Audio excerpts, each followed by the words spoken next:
자, 우리에게 주신 하나님의 큰 은혜 또 축복 중에 하나가 믿음을 우리의 입술로 선포하면은 그대로 이루어지는 겁니다. 할렐루야. 믿음대로 말한 대로 생각대로 되는 이 은혜가 믿는 자들에게 주신 하나님의 축복입니다.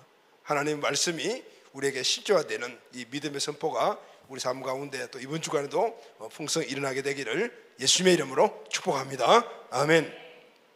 자, 사랑하는 가족 여러분, 7월 첫째 주, 오늘은 맥주 감사절 주일입니다. 하나님의 은혜는 항상 우리에게 늘 있지만 특별히 감사절기에 주는 은혜는 또 무엇보다 크다고 할 수 있습니다. 자, 오늘 맥주 감사절 이 절기에 주는 은혜가 특별히 오늘 말씀을 통하여 우리에게 더 넘치기를 바랍니다. 출애굽기 23장 17절 말씀을 우리 다 같이 한번 읽겠습니다. 시작. 내 모든 남자는 매년 3번씩 주 여호와께 보일지니라. 이 말씀은 하나님께서 이스라엘 백성들에게 주신 말씀입니다. 이스라엘은 절기가 굉장히 많은 나라입니다. 1년 내내 계속해서 이런 절기가 있어요. 절기로 시작해서 절기로 마친다 해도 과언이 아닐 정도로 절기가 많은 나라입니다. 그 중에 대표적인 절기가 무교절, 그리고 맥주절, 수장절, 이 세 개의 절기를 3대 절기라고 이야기를 합니다. 특별히 이 3대 절기에 무교절 그리고 또 맥주절, 이 수장절에는 하나님께서 이스라엘 모든 백성들의 남자들은 다 예루살렘에 있는 성전으로 올라가서 그곳에서 하나님께 예배를 드리라라고 아주 명령을 하셨습니다. 그래서 이스라엘 백성들은 1년에 3번씩 꼭 모두가 다 중앙성소가 있는 예루살렘에 올라가서 거기서 예배를 드리죠. 그런데 하나님께서 1년에 3번씩 이스라엘 백성들의 남자들을 불러 모아요. 그리고 예배를 드리라는 데는 단지 예배를 받으시겠다라는 의미 외에도 많은 의미들이 있습니다. 하나님은 이 절기를 통해서 이스라엘 백성들이 하나님을 기억하게 하고 그리고 하나님의 주권을 다시 한 번 더 환기시키면서 당신의 백성들과 지속적인 이 관계를 맺기를 원하십니다. 여기에 목적이 있죠. 지속적인 관계는 하나님의 은혜와 은총의 축복들을 계속해서 이스라엘 백성들에게 흘러보내는 역할을 하잖아요. 하나님은 이렇게 이스라엘 백성들과 계속적인 관계를 통하여 그게 주어지는 그 하나님의 주권을 통하여 그들에게 부어지는 축복을 늘 받고 누리기를 원하신 것입니다. 그래서 그냥 지방에서 자기 집에서 지킬 수 있는 절기지만 그냥 꼭 모여서 지켜라. 3번은 꼭 중앙성소에 와서 예배하면서 지켜라. 이렇게 명령을 하신 것입니다. 그래서 하나님이 지키라고 명하신 이 절기에는 중요한 3가지 의미가 들어있습니다. 첫째는 하나님이 과거에 베풀어 주신 그 구원의 은혜를 마음속에 깊이 잊지 말고 기억하라라는 의미가 있습니다.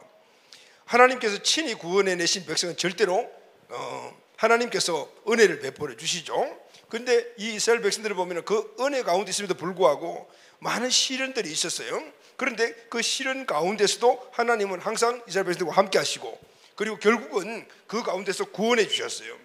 이스라엘 백성들은 이렇게 하나님의 은혜를 절기 때마다 항상 기억했어요. 여러분, 우리가 세상을 살아가고 삶을 살아가다 보게 되면 하나님의 은혜를 우리가 잘 알죠. 그럼에도 불구하고 그 은혜를 잊어버릴 때가 너무나 많습니다. 아니, 거의 잊어버리고 살아가는 때가 더 많죠. 이스라엘 백성도 마찬가지죠. 하나님의 은혜가 너무나 크고 그것이 엄청난 큰 그들에게 주어진 은혜의 축복이었지만은 그러나 삶 속에 살아가다 보면은 여러 가지 많은 상황 속에 살다 보면은 잊어버릴 때가 있는 것이죠. 하나님은 이렇게 잘 망각하고 살아가는 우리들의 모든 모습들을 잘 아셔요. 그래서 이 부분들을 계속해서 보완해 주시고 그 관계를 계속해서 연결해 주셔서 하나님의 백성들이 주신 축복들을 이어가게 만드신 것이 바로 이 절기를 기억하라라는 것이었어요. 그래서 이 절기에 참석하는 백성들은 다시 한 번 더 하나님은 과거에 나와 우리 이 백성들 선조들과 지금 현재 우리들을 구원해 주시고 함께 하셨구나, 이런 것들을 혼자가 아니고 공동체적인 의미에서 그것을 함께 공유함으로 말미암아 공동체 의식, 국가 민족 의식, 그리고 개인의 이런 정체성 의식, 이런 것들을 통하여 믿음을 더욱더 견고하게 만들어 갔던 것입니다. 여러분, 과거에 베푸셨던 하나님의 구원의 은혜를 기억하고 감사한다는 것은 단지 감사의 차원에 머물지 않습니다. 인생 전체에 대한 막대한 영향력을 미칩니다. 곧 자신의 존재 이유, 인생의 목적, 이런 것들을 뚜렷하게 인식을 하게 되는 겁니다. 존재 목적과 내 자신의 하나님 베푸신 이 은혜들을 기억하게 되면 그것이 신앙적인 행위로 나타납니다. 내가 어떻게 하나님께 신앙해야 될 것인가, 믿음의 삶을 어떻게 살아가야 될 것인가, 그리고 내가 누구인가를 알기 때문에 그래서 삶이 달라지죠. 그리고 역사하시게 견고해집니다. 이렇게 이스라엘 백성들은 지금까지, 육적인 이스라엘은 지금까지 이렇게 절기를 지키고 그 절기를 지킴으로 말미암아 그들의 신앙의 행위가 어디에 목적을 두고 있는가를 갖다 견고히 하고, 그리고 내가 누구인가, 나는 하나님의 백성이다, 그리고 우리의 역사 속에서 역사해 주셨던 하나님을 깊이 깊이 기억함으로 말미암아 강원도 크기밖에 되지 않는 그 조그만 나라가 지금 세계적으로 열방의 많은 강대국한테서 어깨를 당당히 겨루면서 지금 존재하고 있잖아요. 강원도 크기 정도밖에 되지 않는 이 이스라엘 주변을 보게 되면은 온 아랍의 강대국들이 다 포진하고 있어요. 그 가운데서도 도리어 압도하면서 그렇게 강력하게 국가를 인도로 가는 것은 바로 여기서 나오는 힘들인 거예요. 그들은 우리는 하나님의 백성이다. 하나님은 이전에 우리 모든 조상들을 다 구원해 주시고 인도해 주시고 어떤 어려움 속에서도 함께 해 주셨다. 하나님의 풍성한 도움을 받는 민족이 바로 우리다. 우리는 그 하나님이 살아계심을 믿고 지금도 우리를 도와주고 계신다, 이 의식이 있기 때문에 열방의 그런 강력한 나라들의 그런 위협 속에서도 굴하지 않고 꿋꿋하게 하나님의 은혜를 입고 지금도 살아가고 있거든요. 이것이 바로 과거에 하나님께서 행하셨던 일들에 대한 확고한 신뢰와 믿음을 갖고 있다면 가능합니다. 두 번째는 하나님은 지금도 계속 승리하신다는 것을 기억하라는 겁니다. 하나님께서는 친히 구원해 내신 백성들을 그냥 버려두지 않았습니다. 지금도 버리지 않으시고 계속 돌보고 계신다는 겁니다. 하나님은 어제나 오늘이나 영원토록 변함이 없는 분이시기 때문입니다. 하나님은 약속을 지키시는 신실한 분이시기 때문입니다. 오늘 이 절기를 통해서 이스라엘 백성들은 나에게만 역사하는 하나님이 아니고 내 이웃에, 우리 공동체, 우리 교회 전체에, 그리고 또 우리 이민족 위에 역사하시는 하나님을 함께 의식하면서 모여서 예배드리면서, 그래서 그들은 다시 한 번 더 이 하나님이 지금도 우리를 인도하고 계시구나 라는 것을 인식하던 절기를 지킴을 통해서, 또 세 번째는 과거와 현재까지 확실하게 인도했던 하나님이라면 예측할 수 있죠. 장래에도 미래에도 내일도 인도하실 것이다라는 건, 과거와 현재를 확신한다면 미래도 우리가 예측할 수가 있습니다. 과거에 인도하셨던 하나님, 지금도 인도해 주시고 계신 하나님이라면, 그분이 살아계신 하나님이시라면, 그것이 확신이 된다면 미래도 분명히 인도해 주실 것이다. 이것을 확신하고 함께 공유하는 그 자리가 바로 3대 절기를 지키는 그 자리였습니다. 이 믿음과 소망과 확신이 절기를 통해서 이스라엘 백성들을 늘 함께 회복하고 공유하면서 다시 한 번 더 미래를 바라보고 힘있게 나아가는 그런 자리가 되었던 것입니다. 이스라엘 백성들은 절기를 지키면서 이렇게 절기 속에 담겨져 있는 이런 메시지, 이 메시지는 축복의 메시지잖아요. 이 메시지를 공유하면서 다시 한 번 힘을 얻고, 여러분 1년에 3번 간격으로 이 절기를 지킨다면 1년 내내 오늘 이 절기 정신을 가지고 살아갈 수가 있는 것이죠. 자, 사랑하는 가족 여러분, 오늘은 맥주감사 주일이잖아요. 그러니까 어떤 분이 이런 말씀을 하셔요. 맥주절은 농경사회였던 시절에 밀보리를 첫 수확한 열매를 하나님께 드리는 그때 그 시대의 시대에 지켰던 절기인데 지금 이 시기에 우리가 지켜야 됩니까? 꼭 지켜야 됩니까? 이렇게 의문을 갖고 계신 분도 있고 가운가다 질문하시는 분들이 있어요. 여러분, 이스라엘이라는 민족만이 지키는 그 절기를 왜 우리가 지켜야 합니까? 이런 생각을 가질 수도 있는 것이죠. 먼저 우리가 오늘 이 맥주절, 이 감사절기를 지키면서 예배를 함께 드리면서 전제해야 될 것이 있습니다. 우리는 혈통적으로는 이스라엘 백성이 아니죠. 이스라엘 민족이 아닙니다. 그러나 우리는 예수님을 구원자, 주인으로 믿고 그분을 우리 마음속에 주인으로 모심으로 말미암아 바로 아브라함의 축복을 받는 영적 이스라엘이 되었습니다. 할렐루야. 그래서 우리는 육적으로는 이스라엘이 아니지만 영적으로 이스라엘입니다. 그리고 또 하나는 이 당시에 맥주절 절기를 지킨 이 당시는 농경사회였습니다. 농경사회 때 이스라엘에서 이 팔던 지방에 제일 첫 번째 수확하는 그 곡식이 바로 밀보리예요. 우리 보리하고 좀 다르죠. 밀보리인데 그 밀보리를 출세된 농경사회에 지켰던 그걸 지금 우리가 꼭 지켜야 됩니까? 우리 지금 농경사회가 아니잖아요. 우리에게 주어진 또 하나의 이 명절의 의미는, 물론 우리는 농경사회가 아니죠. 지금은 여기서 농사 짓는 분들 안 계시잖아요. 그러니까 이 맥주절기에 대한 그 초실절의 열매를 함께 드린다는 이 개념들이 우리가 약해요. 그래서 수천 년 전에 농경사회 때 문화와 신앙의 모습은 우리와 다를 수도 있어요. 그러나 중요한 것은 그 내면에 흐르는 정신입니다. 맥주절의 정신을 우리가 계승하는 거예요. 할렐루야. 우리의 영적인 이스라엘로서 그 당시에 지켰던 이 이스라엘 백성들이 농경사에 지켰던 그 맥주절의 그 정신을 오늘 우리가 지키는 거예요. 그것을 계승해 나가야 되는데 바로 정신을 계승해 나가는 겁니다. 자, 그렇다면은 현대를 살고 있는 우리에게 맥주절이 주는 의미는 뭘까요? 첫째는 맥주절 정신을 회복하는 겁니다. 할렐루야. 맥주절이 주는 그 정신을 회복하는 겁니다. 우리는 그 초실절에 밀보리 열매를 가지고 와서 하나님께 드리는 건 아니잖아요. 그러나 그때 그 드렸던 그 밀보리를 드렸던 그 정신을 우리가 계승하는 거예요. 그리고 그 정신을 계승하는 그것이 우리에게 지금 희미해져 가고 있잖아요. 이게 다시 회복하는 절기가 맥주절 절기입니다. 두 번째는 회복했다라면 어떻게 될까요? 아, 그렇구나. 그래서 머무는 것이 아니고 멈추는 것이 아니고 그대로 살아야 되겠죠. 아멘. 맥주절이 주는 정신이 무엇입니까? 그것은 바로 하나님이 나의 주권자이시며 그분이 주신 은혜에 감사하는 감사정신입니다. 할렐루야. 감사정신을 우리가 회복해야 되고, 그리고 감사정신을 회복했다라면 우리가 어떻게 감사하는 삶을 살아야 되겠죠. 이것이 오늘 이 맥주절기에 우리 계신 하나님의 은혜입니다. 아멘. 신앙생활을 우리가 여러 가지로 여러 말로 정의를 할 수가 있습니다. 그런데 신앙생활을 한마디로 정의한다라면 이렇게 정의할 수가 있습니다.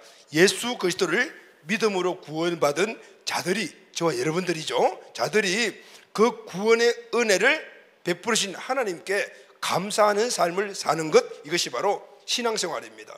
여러분, 우리가 어떻게 구원받았습니까? 예수님을 구원자 그리고 주인을 믿음으로 말미암아 구원받았잖아요. 구원받은 자들이 그 믿음의 삶을 살아가는 것을 우리가 신앙생활이라고 말합니다. 그러면은 구원 주신 그 은혜가 너무 감사하잖아요. 그럼 신앙생활은 뭘까요? 그 감사의 삶을 살아가는 것이 신앙생활입니다. 구원받은 자들의 삶은 감사의 삶이다, 이렇게 정의할 수가 있는 것이죠. 그런데 여러분, 저와 여러분들의 삶을 돌이켜보게 되면은 정말 구원받은 자들의 그 삶의 감사를 우리 삶 속에 정말 실천하고 살아가고 있는가? 좀 희박하죠. 우리가 너무 바빠요. 여러 가지 생각하는 것도 많고, 하나님께 감사하는 그 삶의 모든 것들을 초점을 맞춘다는 것이 쉬운 건 아니거든요. 이스라엘 백성도 마찬가지예요. 하나님도 그걸 아셨으니까 1년에 3번 절기를 지킴으로 말미암아 그 감사의 정신으로 살아가거라. 그래야만이 하나님과 관계가 계속해서 이어짐으로 말미암아 내 백성에게 주어주는 이 축복들을 그대로 받기를 원하시는 것이 하나님의 마음이시거든요. 자, 오늘 우리도 마찬가지예요. 오늘 이 맥주 감사절기에, 이 감사절기에 모든 주시는 이 은혜를 회복하고 그렇게 다시 한 번 더 살아가는 삶의 결단이 우리에게 일어나야 합니다. 아멘. 자, 원래 맥주 감사 주일에는 감사의 본질에 대해서 한번 생각해 보려고 합니다. 감사가 무엇인가? 또 무엇을 감사하는 건가? 누구에게 감사해야 되는 것인가? 이런 본질적인 측면에서 우리가 함께 말씀을 나눠보려고 합니다. 이 감사의 본질에 대한 말씀 가운데서 가장 우리에게 큰 교훈을 주는 그 말씀이 시편 23편이라고 할 수가 있습니다. 자, 시편 23편인 오늘 이 본문의 말씀인데 1절을 우리가 다 같이 다시 한 번 더 선포하도록 하겠습니다. 시작. 여호와는 나의 목자시니 내게 부족함이 없으리로다. 그죠? 오늘 본문의 첫 번째 시작 1절에 첫 단어가 여호와입니다. 여호와. 여호와가 누구죠, 여러분? 여호와는 하나님의 이름이잖아요. 여호와 하나님. 여호와 하나님이 나의 목자시니. 이 시편 기자, 이 시편 23편은 다윗의 시입니다. 다윗이 그렇게 이제 고백을 하는데 첫 단어가 여호와. 이후 여호와가 모든 말씀을 계속해서 이끌어가죠. 1절에 보면은 여호와는 나의 목자시니 그가 나를 푸른 초장에 누우시고 그가 내 영혼을 소생시키시고, 4절에 보면은 주께서 나와 함께 하심이라. 5절에 주께서 내 원수의 목전에서 내게 상을 베푸시고, 6절에는 내가 여호와의 집에 영원히 거하리로다. 이렇게 쭉 나오는 걸 보면은 여호와로 시작을 해서 여호와로 진행되다 여호와로 딱 끝나요.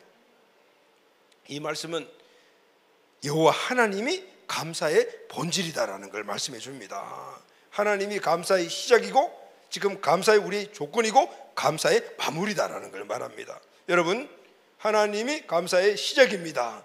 오늘도 여전히 하나님 감사 속에 우리가 살아가고 있고 하나님께서 우리를 감사의 삶으로 마무리하여 주십니다. 아멘.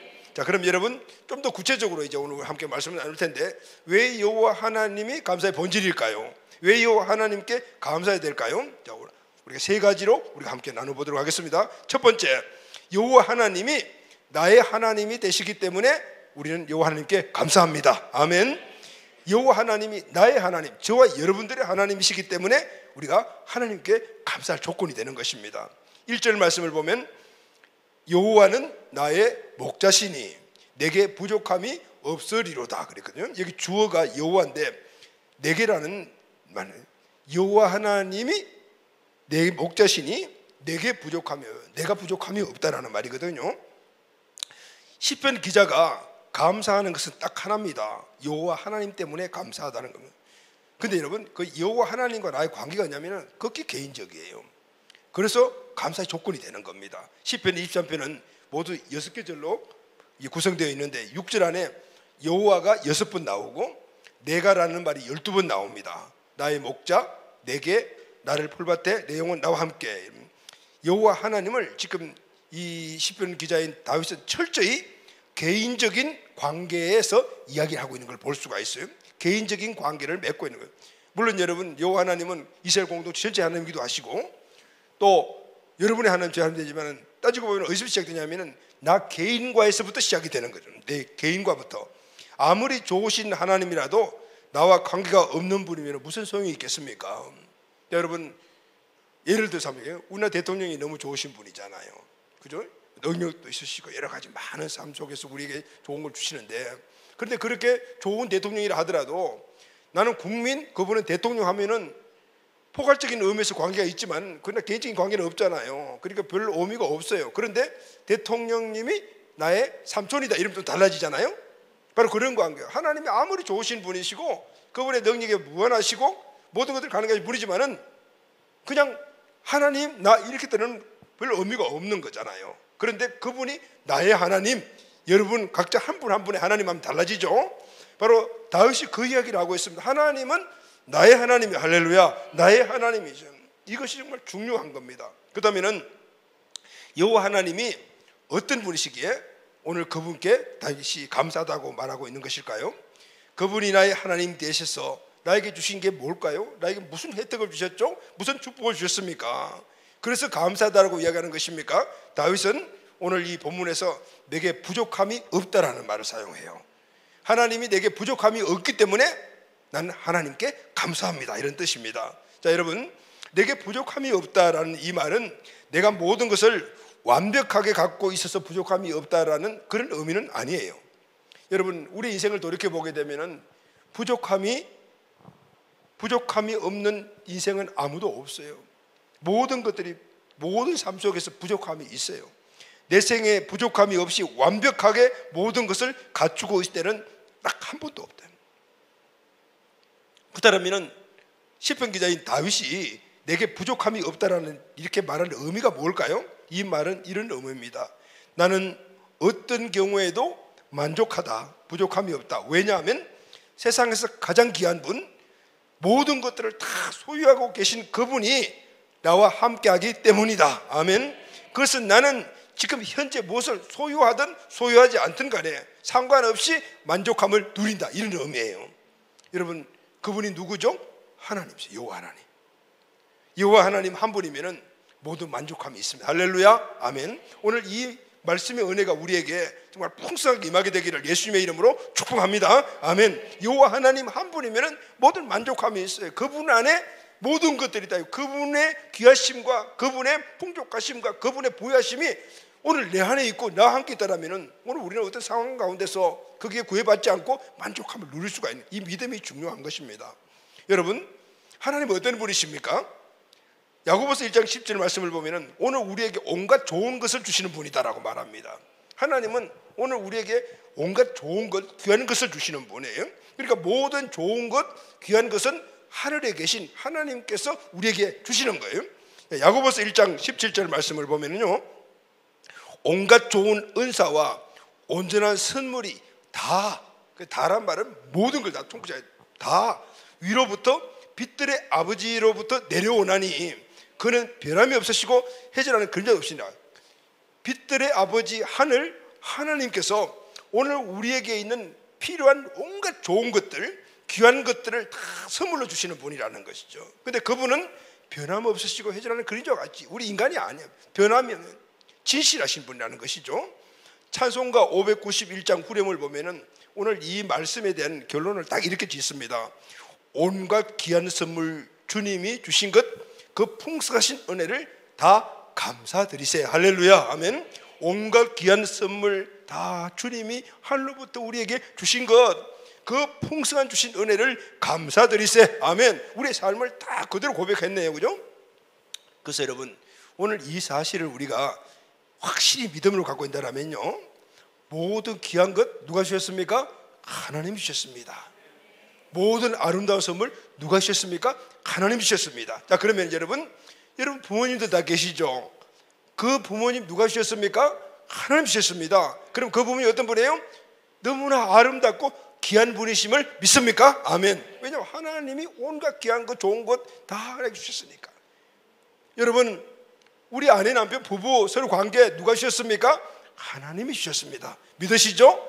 그러면은 부부 아내 다 돼요? 귀하고 아름답죠. 할렐루야, 아멘. 여러분, 사랑하는 자녀들 누가 주셨습니까? 하나님 주셨죠. 아멘. 그러면은 그 자녀들 귀하고 아름답죠. 왜냐하면 하나님이 주셨기 때문입니다. 아멘. 여러분, 공부 잘하는 지혜 누가 주셨습니까? 행복한 가정 누가 주셨습니까? 건강한 교회 누가 주셨습니까? 내가 갖고 있는 물질, 건강, 그리고 모든 환경에 모든 영역들 누가 주셨습니까? 하나님이 주셨습니다. 그런데 여러분, 우리는 그것을 귀하게 여기지 못할 때가 너무나 많잖아요. 아름답게 여기지 못할 때가 너무나 많습니다. 그러나 이 온갖 귀하고 좋은 것들을 다 하나님이 빛드신 아버지께서 나에게 주셨다는 것을 우리가 믿음으로 딱 받아들이게 되면은 옆에 계신 분들 보면 너무 귀하죠? 아름답죠? 할렐루야, 아멘. 우리 자녀들 좀 뭐 때는 머리 아프게 만들고 힘들게 하더라도 어때요? 귀하죠? 아름답죠? 하나님이 주셨기 때문입니다. 할렐루야. 그래서 여호와가 나의 목자시니 내게 부족함이 없습니다라는 고백을 할 수 있는 거예요. 아멘. 오늘 시편 25편 5절을 보게 되면요, 주께서 내 원수의 목전에서 내게 상을 차려주시고 기름으로 내 머리 밭이 내 잔이 넘치나이다. 시편 기자 다윗이 원수의 목전에서 평안할 수 있는 것은 바로 하나님이 함께 하시기 때문이었다는 겁니다. 여러분, 지금 이 시편 기자인 다윗은 무슨 이야기를 합니까? 눈앞에 원수가 있어요. 그런데 그 앞에서 밥상을 차려놓고 밥을 먹고 있는 거예요. 밥을 먹고 있다. 가능합니까, 여러분? 앞에 원수가 지금 막 금방 공격해 오려고 딱 준비를 하고 있는데 그 앞에서 밥상을 차려놓고 밥을 먹고 있다니 말이 됩니까? 안 되잖아요. 그런데 다윗은 그 고백을 하고 있습니다. 여러분, 우리가 세상에 사는 날 동안에 원수들은 항상 우리 앞에 있어요. 문제들은 항상 우리 앞에 있어요. 꼴 보기 싫은 사람도 항상 우리 앞에 있어요. 그래서 시편을 보게 되면은 이 원수라는 말이 68번이나 나와요. 대적이라는 말도 22번이나 나오고, 이런 비슷한 표현까지 다 합하게 되면은 150번 정도가 나옵니다. 다윗은 항상 원수를 의식하고 살았습니다. 우리가 너무 잘 알고 있잖아요. 사울 때문에 오랜 기간 고통받았습니다. 그래서 시편 3편 1절에 보면은 여호와여, 나의 대적이 어디 그렇게 많습니까? 일어나서 나를 갖다가 해코지하고 치려고 하는 사람이 너무너무 많습니다. 이렇게 고백을 했어요. 근데 다윗의 삶을 보면 정말 그렇습니다. 이것이 다윗의 현실이었습니다. 그러나 그 고통스러운 현실 속에서도 다윗은 주님이 원수의 목자신에게 상을 베푸시다라고 말합니다. 대적을 두려워하지 않는 이유는 주님이 나와 함께 하시기 때문에, 할렐루야. 지금 옆에 계시기 때문에, 든든한 백그라운드가 있기 때문에 앞에 원수가 있더라도 그 원수를 능히 제압하고 능히 그보다 강하신 그분이 내 옆에 보호자로 있기 때문에 나는 두렵지 않다는 거예요. 밥을 먹을 수 있는 원수들 앞에서. 그래서 다윗은 하나님의 이 은혜를 원수의 목전에서 상을 차려주시고 기름으로 내 머리에 바르시니 내 잔이 넘칩니다라고 고백할 수 있는 겁니다. 사랑하는 가족 여러분, 우리가 하나님께 감사드릴 이유가 무엇일까요? 바로 이겁니다. 좋을 때나 나쁠 때나 항상 나와 함께 하시고, 그는 변함이 없으시고 해진하는 그림자도 없으시니 신실하시고 한 번 하신 약속의 말씀을 지키시며 능히 우리의 모든 대적을 제압할 수 있는 능력이 계시니까 우리는 원수의 목전 앞에서도 상을 받을 수가 있고 맛있게 밥을 먹을 수가 있다. 그러면 이 은혜 때문에 우리가 하나님께 감사하는 겁니다. 할렐루야. 이 은혜가 회복되기를 예수님의 이름으로 축복합니다. 아멘. 두 번째는 왜 우리가 하나님께 감사하죠? 첫 번째는 하나님이 나의 하나님이 되시기 때문에 우리가 감사합니다. 두 번째는 여호와 하나님이 나에게 은혜를 주셨기 때문에 감사합니다. 아멘. 두 번째는 우리가 하나님께 감사할 이유는 하나님이 우리에게 은혜를 주셨기 때문입니다. 자, 하나님이 주신 그런 은혜는 무엇입니까? 어떤 은혜를 우리에게 주셨죠? 오늘 본문에서는 크게 두 가지로 말씀을 하십니다. 3절에 보게 되면은 내 영혼을 소생시키시고 5절에는 내 잔이 넘치나이다 그랬죠. 하나님이 우리에게 주신 은혜는 하나님이 우리의 영혼을 소생시켜 주신 거예요. 그리고 또 하나는 우리의 잔을 넘치게 해주신 거예요. 하나님께서 이 은혜를 우리에게 베풀어 주셨다라고 시편 기자 다윗이 고백을 하고 있습니다. 영혼과 잔이 나오죠. 영혼과 잔이 나옵니다. 여러분, 영혼은 보이지 않는 것이잖아요. 우리의 영혼은 안 보이는 것이죠. 그리고 잔은 보이는 겁니다. 쉽게 이야기하게 되면은 영혼에 문제가 없으면 잔이 넘치는 거죠. 영혼이 잘 되면은 우리의 모든 일생의 삶이 넘치는 삶을 살아갈 수 있다는 거예요. 그래서 영혼이 보이지 않는 것을 지금 20편 기자는 먼저 우선을 하고 있어요. 영혼이 우선이잖아요. 영혼이 잘 돼야만이 범사가 잘 되고 강건의 축복을 누리게 된다는 바로 이 순서를 말해주고 있습니다. 자, 그럼 여러분, 하나님이 우리에게 베푸신 은혜는 뭐죠, 여러분? 영혼의 소생입니다. 우리 영혼을 소생시켜 주셔서 우리 잔을 넘치게 만들어 주시는 거예요. 아멘. 자, 우리는 문제가 일어나게 되면요, 항상 일어나게 되면 어디에 초점을 둡니까? 영혼에 초점을 둡니까? 아니면 잔에 초점을 둡니까? 항상 문제는 잔이 넘치지 않는 것이 문제라고 우리가 여기잖아요. 그러니까 어떤 문제가 있냐면은 넘치지 않는 잔에 우리가 자꾸 초점을 맞추고 거기서 문제의 근원을 찾아요. 그러나 문제의 깊은 곳에 들어가 보게 되면은 결국은 잔이 아니고 영혼이에요. 영혼에 문제가 있어요. 영혼이 힘을 잃고 낙담하면은 우리 잔에 문제가 생기는 거잖아요. 모든 것들은 보이지 않는 것에서 보이는 것에 영향을 미치는 것이기 때문에 그렇습니다. 그래서 여러분, 하나님의 은혜는요, 우리의 영혼을 먼저 소생시키는 것부터 시작을 해요. 그러면은 우리의 잔은 저절로 차고 넘치게 되는 것이기 때문입니다. 여러분, 문제가 크고 심한 어려움이 닥치게 되면은 우리가 정말 기도하기도 어려울 때가 있죠.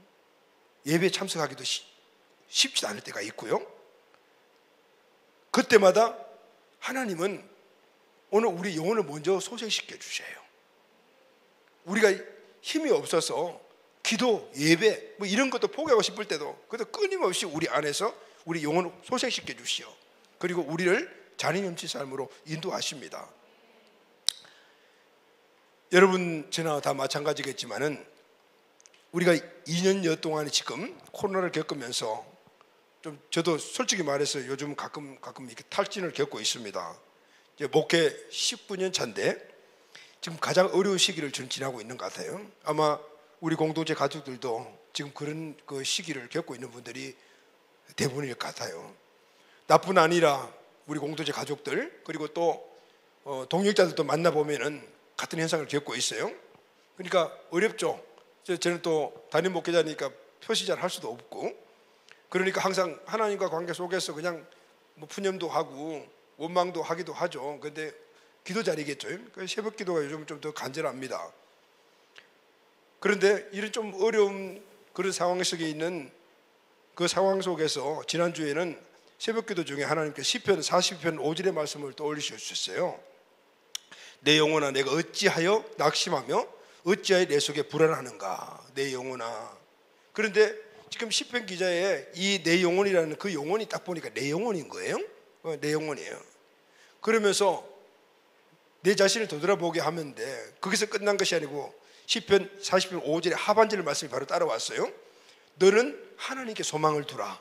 그가 나타나 도우심으로 말미암아 내가 이전히 찬송하리로다. 그걸 돌이켜 보니까 현실에 내가 넘치는 잔이 아님으로 말미암아 내가 하나님께 찬송하는 것도 조금 무뎌지고 하나님께 집중하는 것도 무뎌지는 그런 것들을 보면서 왜 잔이 차고 넘치지 하지? 여기에 초점을 맞추는 걸 볼 수 있었어요. 그런데 내가 이전히 찬송하리로다. 그런데 찬송할 수 있구나, 이런 상황 수도 있구나. 다시 한 번 더 회복되면서 그 이유가 뭐냐면 너는 하나님께 소망을 두라라는 것이에요. 그렇단 말이죠. 하나님께 소망을 두지 않고 자꾸 넘치는 잔에 소망을 두니 내 영혼이 초점을 다른 곳으로 옮겨니 내가 지금 탈진하고 낙심되어 가네 느껴지더라고요. 이것이 딱 회복되니까 딱 돌아보니까 옆에 하나님이 계시는 거예요. 근데 그 하나님은 여전히 계셨잖아요. 내가 그 하나님 집중하지 못하고 발견하지 못했던 것들이죠. 그렇게 하나님의 은혜를 읽게 돼요. 사랑하는 가족 여러분, 너는 하나님께 소망을 두라. 우리의 모든 삶이 탈진할 정도로 어려운 그런 삶이 있다 하더라도 수없이 많은 탈진과 어려움과 대직들 앞에 살아갔던 이 시편 기자 다윗의 이 고백처럼 그 넘치는 잔에 초점을 맞지 않고 하나님께 소망을 두니 여전히 하나님을 찬송하는 삶이 되더라. 아멘. 오늘 이 회복이 저 우리 모두에게 있게 되기를 예수님의 이름으로 축복합니다. 아멘. 또 하나는 은혜의 골짜기를 통과하게 하신 은혜였습니다. 3절에 보면은 내 영혼을 소생시키시고, 그리고 5절에 보게 되면은 내 잔이 넘치나이다. 그렇죠? 4절에 보면은 사망의 엄청난 골짜기 순서가 있어요. 첫 번째가 영혼의 소생, 그리고 사망의 엄청난 골짜기, 차고 넘치는 잔, 이렇게 시편 기자가 이렇게 이 세 가지를 딱 순서로 정했는데 이유가 있는 것이죠. 여러분, 그 이유가 뭐냐면은 이 사망의 음침한 골짜기, 이 골짜기를 통과하는 방법을 이야기를 해주고 있는 거죠. 그렇게 통과해봐서 알고 있기 때문에 그래요. 여러분, 이스라엘의 이 골짜기는 우리가 좀 달라요. 어느 곳을 여행을 한다든가 어디 가게 되면 꼭 통과하는 것이 골짜기예요. 평지를 가다가 골짜기, 그 다음에 평지가 나타나, 또 가다 보면은 또 골짜기, 평지 이렇게 나타난 거예요. 그러니까 이 골짜기는 이스라엘에 가면 항상 통과해야 돼요. 큰 골짜기도 있고 작은 골짜기도 있고. 왜냐하면 비가 별로 안 오잖아요. 그런데 엄청나게 많은 비들이 오잖아요. 그러면은 쫙 이 땅을 흘러가면서 와디라는 현상이 생겨가지고 그 골짜기가 큰 골짜기도 있고 작은 골짜기가 엄청 골짜기예요. 그 골짜기 다 있어요. 골짜기 다 있는 거죠. 그래서 오늘 이 시편 기자는 항상 있는 골짜기, 이 골짜기를 통과해야 되는데 그 골짜기를 통과하는 방법을 이야기를 해주고 있는 거예요. 영혼의 소생과 골짜기를 통과하여 넘치는 잔, 이렇게 이야기를 하고 있어요. 자, 여러분, 우리 인생길에 두 개의 골짜기가 있습니다. 근데 동일한데 각각 특징이 있어요. 첫 번째, 피할 수 없는 골짜기가 있습니다. 이 땅에 살아가는 우리 운명이에요. 이스라엘 백성들이 어느 지방을 가서 여행을 하게 되면 꼭 골짜기를 통과하듯이 우리 운명이에요. 이 골짜기는 누구에게나 있다고 말이죠. 또 하나의 골짜기는 유익을 주는 골짜기예요. 동일한 골짜기인데 그 골짜기 안에 유익이 있어요.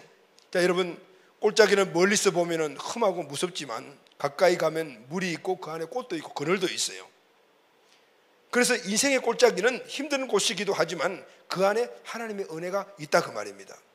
여러분, 골짜기는 눈물이 나는 곳이에요. 그래서 성경을 보게 되면 눈물 골짜기라는 단어를 사용하잖아요. 골짜기가 깊으면 깊을수록 눈물도 더 많아요. 더 많이 흘려요. 그러나 한편으로 깊은 골짜기일수록 그 깊은 골짜기일수록 나를 더욱더 겸손하게 만들어요. 누구 앞에서? 하나님 앞에서. 깊은 골짜기에 위험이 있으니까 하나님을 찾게 되잖아요. 더 무릎을 꿇고 기도하게 되는 거거든요. 내 자신을 돌아보고 하나님을 의지하게 만드는 거예요.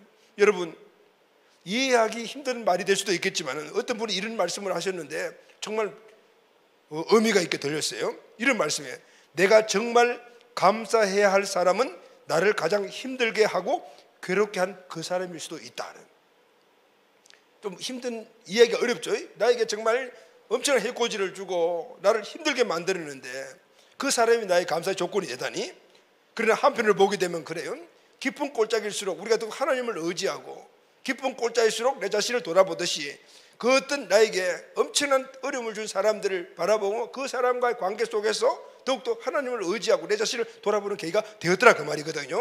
그 사람은 싫지만 생각해 보니까 그 사람 때문에 내가 그도 기도도 했고 자신을 돌아보고 그리고 하나님을 의지하는 방향으로 나아갔더라는 거예요. 본문 4절에 보게 되면요, 내가 사망의 엄청난 골짜기로 다닐지라도 라는 말이 원어를 보게 되면요, 내가 비록 사망의 골짜기를 통과할지라도, 이런 의미가 있어요. 여러분, 평지, 골짜기, 평지, 또 평지, 골짜기, 평지거든요. 이 골짜기는 통과하는 곳이에요. 누가 골짜기에서 집 짓고 살라고 하겠습니까? 이 골짜기는 통과하는 곳이거든요. 우리 인생의 골짜기가 아무리 깊고 그리고 큰 골짜기라 해도 끝날 때가 분명히 온다. 할렐루야. 영원히 계속되는 골짜기는 없다, 그 말입니다. 그 골짜기를 통과하게 되면 아름다운 평지가 분명히 나옵니다. 아멘. 사랑하는 가족 여러분, 통과한 사망의 엄침한 골짜기나요, 감사하는 우리 가족들이 되시기를 예수님의 이름으로 축원합니다. 그 골짜기는 싫고 무섭고 다시는 기억하고 싶지 않지만 그것 때문에 내가 더 성숙해지고 겸손해지고 고개를 숙이고 하나님께 기도했다라는 것을 우리는 믿어야 합니다. 아멘. 그 사망의 엄청난 골짜기를 잘 통과하게 해주신 하나님께 감사하는 이 자리가 될 줄로 믿습니다. 전반기 동안 수많은 골짜기를 통과하고 오늘 이 자리에 왔지 않습니까? 그 골짜기를 통과하지 못하고 그 골짜기에 갇혀있고 골짜기에 묻힌 사람들도 수없이 많이 있습니다. 그러나 하나님은 그 골짜기를 통과하게 해주셨어요. 그것은 바로 그 골짜기 순간순간마다 우리 영혼을 소생시켜 주셔서 오늘 골짜기를 통과하게 하여 주신 줄로 믿습니다. 우리 모두 감사하세. 골짜기를 통과해 주시고 우리 영혼을 소생시키는 하나님이 있기 때문입니다. 아멘. 이 감사가 회복되는 우리 가족들이 꼭 되시기를 예수님의 이름으로 축원합니다. 자, 마지막으로 첫 번째 우리가 하나님께 감사해야 될 것은 하나님이 나의 하나님 되시기 때문입니다. 두 번째는 하나님이 나에게 은혜를 베푸셨습니다. 그래서 영혼을 소생시켜 주셔서 골짜기지만 그 골짜기가 오늘 우리에게 더 의미 있고 깊은 은혜가 되게 해주셨던 것 우리가 감사합니다. 자, 세 번째는 여호와 하나님이 나에게 약속을 주셨기 때문입니다. 할렐루야. 여호와 하나님이 나에게 약속을 주셨기 때문입니다. 시편 23편이 우리에게 주는 마지막 감사는 하나님의 약속 때문입니다. 자, 1절에서 5절까지를 보면은 다윗은 과거형을 사용했어요. 문법상 과거형으로 전체 문장을 기록을 했는데 여호와가 나의 목자시니 부족함이 없었다. 내 영혼을 소생시키시고 사망의 엄청난 골짜기를 통과하게 하시고 내 잔이 넘치게 하셨다. 그래서 감사하고 감사했다. 이런 뜻이거든요. 다윗은 지금까지 모든 삶을 다 감사로 마무리를 했습니다. 그러나 다윗은 감사로 마무리한 것을 끝내지 않았습니다. 앞으로 삶에 대한 결단을 합니다. 그것이 바로 6절입니다. 6절 나같이 우리 한번 선포하겠습니다. 시작. 내 평생의 선하심과 인자하심이 반드시 나를 따르리니 내가 여호와의 집에 영원히 살리로다. 아멘. 자, 이 구절에 보면 나오는 단어가 평생이라는 단어가 나옵니다. 나의 평생의 선하심과 인자하심이 정녕 날다니. 평생이라는 단어가 나오는데 평생이 무엇입니까 여러분? 평생은 날 때부터 죽을 때까지를 평생 일생이라고 말하잖아요. 한 사람이 살아오는 모든 삶을 총칭해서 평생이라고 말합니다. 부분이 아닌 전체. 다윗에게 끊임없는 고통과 눈물이 따랐습니다. 사울에게만 15번 쫓겨다녔고 20년간 광야 생활을 유랑했고 그리고 그 이후에도 아들에게 쫓기는 시세가 되었잖아요. 그런데도 불구하고 본문을 보게 되면 다윗은 과거에 라이프 스토리가 없어요. 라이프 스토리를 말하지 않았어요. 다윗은 쫓기고 고통당하며 가슴 아픈 과거가 있었지만은 그는 과거에 사로잡히지 않았습니다. 그 대신 그는 미래를 바라보았습니다. 내 평생에 하나님의 선하심과 인자심이 반드시 나를 따를 것이니라. 아주 긍정적으로 보고 있습니다. 과거의 고통 중에도 도와주셨던 하나님, 미래도 분명히 도와주실 것이다. 아멘. 그 고백을 하고 있습니다. 여러분, 성경의 이 시간관은 언제나 미래지향적입니다. 이방 종교들인 대부분이 보게 되면요, 특히 힌두교나 불교 이런 게는 순환론적 역사관을 가지고 있어요. 이 순환론적 역사관은 과거의 역사가 계속 반복되는 거예요. 윤회 사상에 근거해서 만들어진 종교이기 때문에 수리바퀴 계속 빙글빙글 돌아가는 거예요. 그러니까 어떻게 해요? 늘 그 자리야. 전진성이 없어요. 그런데 기독교 역사관은 하나님의 창조부터 시작해서 지금 계속 쭉 달려가고 있는데 어디까지 가고 있죠? 우리가 지금 달려가고 있는 것은 목적이 있어요. 그 목적이 뭐냐면 주님의 재림이야. 이 종말로 달려가고 있는 것이죠. 그래서 기독교 역사관은 직선적인 역사관이라 그래요. 그리고 또 목적론적 역사관이라 그래요. 목적이 있어요. 여러분, 오늘 우리는 지금 여기서 열심히 신앙생활하고 인생을 하루하루 살아가는데 목적이 있습니다. 우리 인생 전체를 보게 되면은 결국은 주님의 임하시면 재림의 그 종말을 우리가 향해서 달려가고 있거든요. 그래서 직선론적 역사관을 갖고 있어요. 그러니까 이 순환적 역사관을 갖고 있는 그런 그 민족들과 직선적인 역사관을 갖고 있는 기독교 국가들하고는 차이가 확 나는 거죠. 우리 삶은 어떻게 전진해야 되니까, 목적이 있어야 가야 되니까 앞에 장애물이 있으면 돌파해 나가야 되고 문제가 있으면 해결해 나가야 되잖아요. 그래서 순환적인 역사는 가만히 있어도 그냥 빙글빙글 돌아서 항상 그 자리니까 움직일 필요가 없는 거죠. 이런 종교적인 그 나타나는 현상을 보면은 그 종교를 갖고 있는 나라들이 살아가는 모습들이 굉장히 차이가 나잖아요. 성경은 언제나 우리를 미래지향적으로 이끌어가고 있어요. 오늘 지금 다윗도 그렇게 우리에게 지금 교훈하고 있는 거죠. 성경의 시간은 과거에 붙잡히지 않습니다. 우리도 과거에 붙잡혀 있으면 안 되겠죠? 할렐루야. 언제나 우리는 미래를 향해 달려가야 합니다. 창세기는 여자의 후손 오실 메시아를 예고했습니다. 아브라함은 지시하지 않는 미래에 향해 갈대우를 떠났죠. 애굽에서 고난받은 이스라엘 백성들은 적과 꿀에는 가나안을 향해서 홍해를 건너고 광야를 건너서 가나안까지 들어갔어요. 이사야는 처녀가 잉태할 것을 예언했고, 말라기는 의의 태양으로 오실 메시아를 선포합니다. 약속대로 오신 예수님은 다시 오실 재림의 날에 등불 든 신부가 되어라고 권면합니다. 사도 바울은 예수님의 재림을 15번이나 예언했습니다. 계시록은 이제 마지막으로 아멘 주 예수여 어서 오시옵소서, 이렇게 계속해서 전진해 나가는 그 모습을 성경은 계속해서 우리에게 선포하고 있는 거예요. 자, 우리는 어떻게 살아야 되겠습니까? 직선적인 이 역사관 속에서 주님의 소망과 우리가 줄 은혜를 대망하며 힘있게 나가야 될 줄로 믿습니다. 과거는 끝, 앞으로 우리가 줄 미래만을 바라보고 나가는 이 은혜, 분명히 오늘까지 인도하신 하나님은 과거, 현재 인도하신 하나님은 미래에도 장래에도 분명히 똑같이 인도하여 주실 것이다. 아멘. 이 정신을 가지고 그 하나님께 감사하며 결단하고 나아가는 것, 바로 오늘 우리가 결단해야 될 것입니다. 사랑하는 가족 여러분, 믿음은 끊임없이 미래를 바라보는 것입니다. 나의 평생의 선하심과 인자심이 정녕 나를 따르니, 하나님의 선하심과 인자심은 우리의 과거에만 해당되는 것이 아니라 미래에도 그렇게 될 것이라는 것입니다. 절대로 우리는 과거에 붙잡혀 살아가면 안 된다는 것. 할렐루야. 믿으시죠 여러분? 아멘. 사랑하는 가족 여러분, 하나님은 어제나 오늘이나 영원토록 동일하신 분이십니다. 아멘. 지난 세월 우리 함께 하신 하나님은 앞으로도 함께 하실 것을 믿으십니까? 아멘. 지금까지 은혜로 인도하신 하나님, 앞으로 은혜로 인도하실 것을 믿어야 합니다. 아멘. 이 믿음으로 앞으로 우리 모두가 다 힘있게 살아가게 되시기를 예수님의 이름으로 축원합니다. 아멘. 보이지 않아도 때론 느낄 수 없을 때도